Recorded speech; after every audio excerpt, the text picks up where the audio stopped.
እናንተ ሲጠልፎ ማለት ነው። ጠልፌ ሳመጣው ምን እንደተሰማው ብቻ ልጠይቀው። ለምን መሰላችሁ? ያው ቅልንጦ ታዋቂም አላዋቂም ይታሰራል። ከዛን እስር ቤት መጥቶ ይሁን የት እንደሚሄድ አላውቅም። እኔ ደግሞ ሸከፍ እያልኩ ማለት ነው ወደ ባንክ ሸከፍ እያልኩ አየሁት። አንተ ብሩክ አልኩት። ከዛን ስለው ባናት እንዲህ እኮ ነው ያገላመጠኝ። ከዛን ጥልፍ አደረኩና ጉትቻ አስገባው። ምን ተሰማህ? ውሸቷን እኔ አልገላመጥኳትም። እኔ ፈርቼ ነበር። ለምን ቤቷ ያለው ቂሊንጦ ፊት ለፊት ነው እና እንዴት ነው የማልደነግጠው? ጋይስ ክቡን አልኩት። ከዛ ምንድን ነው አልኳት። ማለት አድናቂ ነኝም እኮ አላልሽኝም። እጄን ጎትታ ቀጥታ እዚህ ቤት አመጣች። ለምን አድናቂ ነው ይላል? አይ ላይክ አሁን መንገድ ላይ ብዙ ሰው ብሩክ አቤት አድናቂ ነሽ አመሰግናለሁ ይባላል። አንቺው ግን ምንም እኮ አላልሽኝም። እጄን ጎተተች።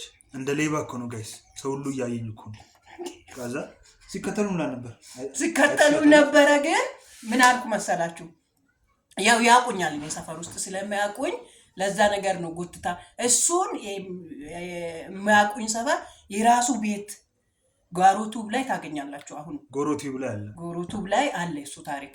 አሁን ግን እኔ ለምንድን ነው የጠለፍኩት? እንዴት እንደጠለፍኩት ለምን ጠለፍሽ ብትሉኝስ እንደ ሌሎቹ ቆይ እኔ ልጠይቃት ጋይስ፣ ለምን የጠለፍሽ መንገድ ላይ እንደ ሌሎቹ ትጎርራለህ ትገባለህ የምለው ለማየት እኮ። ታዲያ አልገባውም እኔ አንተማ ደግኔ እኮ ብትይኝ እኮ እኔ እገባለሁ አይደል? ብሩክ ነኝ እኔ፣ ማንም ያቀኛል በረግነቴ አይደል?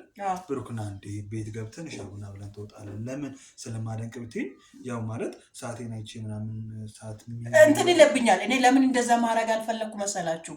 አሁን እንደዚህ አድርጌ እንደ እብድ ይዤ ካልገባው አንደኛ አስፈራርቻለሁ። እንደ እብድ ይዤ ካልገባው አይገባልኝም። ስለዚህ እንደ እብድ አደረኩትና ይዤ ቤት ገባውና ቤቱን እዚህ ጋር ሳስቀምጠው ጣራውን ያያል። ላርግ ፈርቼ ነበር። አሁን ነው ገና ለመድኩ። እኔ እኮ ውጪ ላይ ማለት ነው ይመጣብኛል ብዬ ብጠብቅ ኖሮ ስልኬን ይዤ ነበር የምወጣ። ስልካ ይዤ ለመውጣቴ አናደደኝ። ሲያናድደኝ ምንድነው በሱ መቅረጽ አልችልም፣ ሰውን መለመን አልችልም። ስለዚህ ምንድነው ያለኝ ቻንስ ጠልፌ ቤት ይዤ መጥቼ ምን እንደማረግ አክቱን ለማየት ነበረ። ከዛም ቤት ገባ። ውሃ ትጠጣለህ አልኩት። ከዛ ምንም አላለም። ያው እንዳይጠራጠረኝ የታሸገው ነው የሰጠሁት። ለምን ክፍቱን ቢሰጠው እኮ እሺ ብሎ አይጠጣልኝም። ኧረ እኔ ጠጣ ነበር። አሁን በብርጭቆ ቀድቼ ቢሰጥ ተጠጣ ነበር። ችግር አለ? ምን እኛ ኢትዮጵያዊን አይደል እንዴ? በዛ ነገር እኛ እንግዲህ ያው ሁላችንም ቤት ላይ አንቺ እኔ ቤት ብትመጫው እኔ ቀርቼ አልሰጥሽም። እኔ ግን ማለት ነው አሁን እዚህ ጋር ያደነኩት አላዛርም ማለት ነው። ለምን እንዳደነኩት ልንገራችሁ። አንዳንድ ሰዎች ታዋቂ ነኝ አዋቂ ነኝ የሚሉት አክተር ነኝ የሚሉ ሰዎች ብዙዎች ገና እሱ እኔ ከእንትን በፊት ነው ማቆ ከምሳሌ በፊት የህይወት መንገድ ላይ ሰርቷል። በጣም ነው የታወቀው። አንዴ ልጠይቅሽ፣ እሱ ላይ ብቻ ነው የምታውቂ? ሌላ ሰራው? እኔ እኮ ቢያንስ እኔ 15 በላይ ተከታታይ ሰርቻለሁ። እኔ ግን የህይወት መንገድ ላይ ነው በደንብ ያየሁት። እኔ የህይወት መንገድ፣ ጎዳናው፣ እንቁ፣ ቀመር፣ ቅናት፣ ይሄ አሁን ላይ ካሁን እንደ እንትን ነው የጠየቀ ማያ፣ እንደ እናት በጣም ብዙ የሰራው ተከታታይ እኮ ነው። እኔ ግን እውነቱን አውሩልኝ ካላችሁት ማለት ነው ምሳሌ ላይ በጣም በቃ ምሳሌ ላይ ምርጥ ኮንግራ መሸለም የሚገባ አባት ነው አይደል? ምን ነው ሽልማትሽ? ምን ሽልም ጋይስ ምንም አሸለመኝ፣ ግን ዝም ብላሽ ሽልማት ዩቲዩብ 100,000 እንዲያስገቡልኝ ፍቅር በቃ በፍቅር ጎሮቲብን እሺ፣ ሁላችሁም የገባችሁ የኔን 100,000 ሰብስክራይብ አድርጉልኝ። ቪውን ሼር ከፍ እንዲልኝ ሼር እያደረጋችሁ ቤተሰብ ሁኑ ነው። አዎ ይሁን። ያንተ ሽልማት ይሄ ነው እና ይሄ ብቻ ነው። በዛ ላይ ደግሞ ሞኔታይዜሽን ሲሆን በተለይ የባፍ እየደጋግ ቤተሰቦች ነው አላት። የባፍ 200 ሰው በያያት ራሱ ማለት ነው 200 ሰዎች የሚያያት ራሱ በጣም ደጋጎች፣ በጣም ምስኪኖች፣ በጣም የሚወደዱ ቤተሰብ ነው ያለኝ። እነዛ ቤተሰቦች አንተ ቤት መጥቶ ሰብስክራይብ ካደረጉ ሱፐር ቻት የምትላለች ስር እዛ ስር ፍቅራቸውን እዛ ስር ይግለጹልኝ። ኦኬ፣ እዛ ይገለጻል ነው ይገለጻል። እኔ አሁን ላይ ስለ ሱፐር ቻት ምንም አላውቅም፣ አይደለም ግን እስኪ እሷ ካለች ጋይስ እናንተ ካወቃችሁ እስኪ ሱፐር ቴንክ ያለች እዛ ስራ። አሁን ለምሳሌ ዩቱብ ላይ ምን አለ መሰለኝ ሼር አለ፣ ላይክ አለ፣ ዲስላይክ አለ፣ ሱፐር ቴንክ አለ እዛ መደዳው ላይ አሉ። ከዛን ሰው የወደደ ካሁን ለምሳሌ እኔ ብሩክን አግኝቼ ምሳ ልጋብዝ ፈለኩ፣ ውጭ ሀገር ኖሬ ምሳ ልጋብዝ ፈለኩ፣ ግን አንተ አጠገብ አይደለም ምጋብዝክን ያችን ለምሳሌ $50 ለብሩክ ምሳ ይብላበት ብዬ እዛ ላይ ሱፐር ቴንክ ማድረግ ይችላል። የምር ይቻላል ይቻላል። እና ሀብታም እንኩኛ ጋይስ ታዲያ ብሩክ በቃ ሰቀላ። አሁን ምሳሌ ነሳክመው መጣ። ከዛ የሸጠውን ቤት መኪናውንም ይገዛል ማለት ነው። ምን ካረጉልኝ ነው ሱፐር ቴንክ የምትላለች። በምንድን ነው እሱ ያለው? ጎሮቲው ላይ ጎሮቲው ላይ በኔ ቻናል የኔ ላይ አይደለም እናት። እኔ ላይም ከገባ ሰጠዋለሁ። ግን አላምንሽ።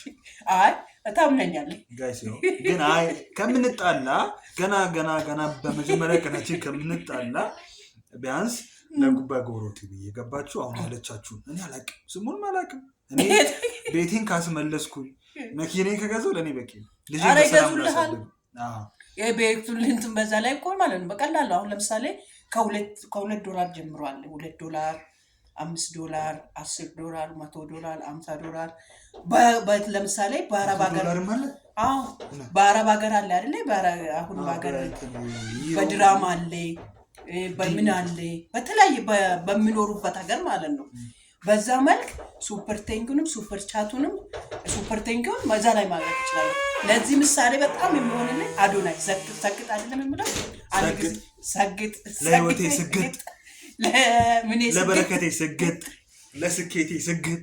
እሱ ምን ያደረገ መሰለኝ እንትኑ ላይ ካናዳ እያለ ዲፕሬሽን ያዛለ አበድኳል። ምድረ ደጋግ ኢትዮጵያኖች እዛ ስር ሱፐር ቴንክ 200 300 ሰጡት። ጋይስ ስሙልኝ፣ አረ ላይፌን ቀይሩልኝ፣ አረ ቤቴን ሸጬ በክራይ ቤት እግረኛ ባይዘው ጋይስ መኪና ቢኖረው አጠልፈኝም አልጠልፋት ነው። እግረኛ ከሆንኩ በኋላ ነው ሸጬ ምሳሌን ካሳከምኩ በኋላ ነው ጠልፋ ቤት አስገባች። ስለዚህ አሁን እሷ የምትለውን ነገር በጎሮቲ እየመጣችሁ ሱፐር ቻትንም ሌላ ሱፐር ቴንክ ሱፐር ቲንክ እዛ ስላለ ራሳችሁ ራሱ ይመራችኋል። እናንተ እንግዲህ ከኔ በላይ እውቀቱ አላችሁ። ጎሮቲው ላይ የገባችሁ እሱ ነገር ስጡኝ እና እስኪ እኔም ቤቴን ላስመልስ፣ መኪናዬን ገዝቼ ከእግረኝነት ልቀር፣ ከዚህ በኋላም ደግሞ ከመጠለፍ ልዳ ሌላ ሰው እንዳይጠልፍ። ግን እንደኔ ደፍሮ የጠለፈ ካለ እኔ እኮ ደፋር ነኝ። የእሷ በጣም ይለያል ጋይስ። እኔ በእውነት ነግራችሁ ላይክ አሁን አድናቂ ነኝ ምናምን ኢቨን ከአንቺ በፊት ራሱ ከቤት ወጥቼ እኔ አጋጣሚ ቅልንጦ የመጣው ሰው ለመጠየቅ የታሰረ ሰው ነበር እና እሱን ለመጠየቅ ነበር የመጣሁት። ግን ደግሞ ከቤት ስወጣ ታክሲ ተራጋ ሰዎች አስቆሙ ነበር። አድናቂ ነኝ 3 ሴቶች ምናምን ጠሩኝ ምናምን። አቤት ስልክ እያወራሁ ነበረ። አንዴ እናውራ እሺ ብዬ ዘጋው ስልኬ። ከዛ ሰላም አለ ምናምን አድናቂ ነኝ እዚህ አካባቢ ነው። እዚህ አካባቢ ነኝ። ሰፈር ነበርኩ። አጋጣሚ ታክሲ ልሰለፍ ነበርና ከዛ እነሱን ሰላም ብዬ ምናምን ልክ ደግሞ አለፍ ስል ደግሞ ራይደር ሰው ከገባው በኋላ ሹፌሩም ደግሞ እንዳጋጠም ያቀኛል። በነፃ ላመጣኝ ተመስገን። እንዲህ ወንድሜን ተንከባከቡልኝ በነፃ አመጣኝ። እሱን ሹፌር ያው ቴንክ ዩ ብያለሁ። ምናልባት እግር ጥሎክ ወደ ዩቲዩብ ወደ ኤባፍቱ ወደ እሱ ቻናል ከገባክ አመሰግናለሁ። በቃ እናመሰግናለን እኛ። ስለዚህ ዋና እኔ የጠለፍኩበትን ምክንያቴ ጓሮ ላይ በደንብ ትሰማላችሁ። ሊንኩን እዚህ ስር ፒን አደርግላችኋለሁ እየገባችሁ። እኔ ለምሳሌ ነገ ቪዲዮን ከለቀኩ እኔ እሱ ከለቀቀ በኋላ ነው እኔ ከለቀኩ በኋላ እሱ ስለምለቀው እኩል እንለቃለን። ከዛን እኔ ሊንኩን እዚህ ስር ፒን አደርግላችኋለሁ። ደጋጎች ምርጦች የምትወዱ የባፍዬ ወዳጆች ቴንኪው። እውነትም አንተ የአባቶች ምሳሌ ትላላችሁና የምቀረውን እዛ ጋር እንገናኛለን። እና ጋይስ ይኸው ለምንድን ነው የመጣሁት? መጥቼ ምንድን ነው ያደረኩት? እና ጠልፈኝ ቤቷ ካመጣሽ በኋላ ምን አሳየችው፣ ምን አሳለፍኩ፣ ምን ሰራው የሚለውን ነገር ደግሞ በጎሮቲው ይጠብቁን። እኩል ነው ወይም እሷ ቀድማኝ አላቅም ብቻ አውርተን እንለቀዋለን እና ምን እንደሰራው ምን እንዳጋጠመኝ አላቅም እስከ ሞተም ስለማላቅ ነው ጋይስ ለማንኛውም ቤት በሰላም መድረሱንም ከዛ ሪፖርት ስለዚህ ጋይስ መጥቼ ምን ሰራው በሰላም ልውጣ እሱ ነገር የሚለውን ነገር ጎሮ ቲዩብ ላይ ጠብቁን ለነገር እናመሰግናለን ይሄንን ቻናል ግን ይሷል ሰብስክራይብ ያረጋችሁላት ሼር ያረጋችሁላት ቤተሰብ ያኖላችሁ ቤተሰብ ሁኑ ማለት ያው እኛ መረዳዳት ባህላችን ነው እሱን ባህላችን ደግሞ እናሳይ እላለሁ ቴንክ ዩ በጣም ጋይስ ወዳችኋለሁ እናመሰግናለን ያው ዛይ ገረማል እሱ